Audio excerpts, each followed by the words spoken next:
I still remember the last night my dad slept like a normal person, the kind of sleep where the house feels alive and safe and nothing feels wrong, and I remember lying in my childhood room staring at the ceiling, listening to the soft sounds of a quiet American neighborhood, never imagining that this would be the final moment of peace we would ever have, because that night something shifted, something invisible crossed a line, and from that moment on my dad never slept again, and at first it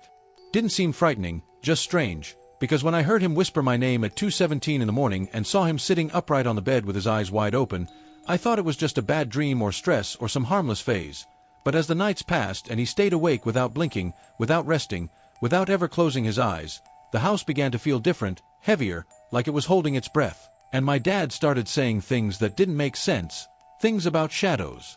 moving when no one was looking and about something standing too close to his face whenever he tried to sleep. And I watched his skin grow pale and tight and his eyes turn red yet sharp, unnaturally sharp, as if sleep was the only thing keeping him human and he had willingly given it up, and the doctors couldn't help, the pills couldn't help, nothing could force his eyes to close, and at night I would hear his footsteps pacing slowly through the hallway, stopping outside my door, lingering there, just long enough for fear to crawl into my chest before he moved on. And when I asked him why he watched me sleep, he said he needed to make sure I was still breathing because when people sleep something else wakes up. And even though I tried to laugh it off, I could feel that deep inside he believed every word, and soon the walls of the house began to feel closer, the shadows darker, and my dad began drawing symbols on paper and carving them into the floor, saying they were reminders to stay awake, warnings to himself because whatever was waiting for him didn't need dreams to reach him. And one night when I couldn't move and saw him standing at the foot of my bed,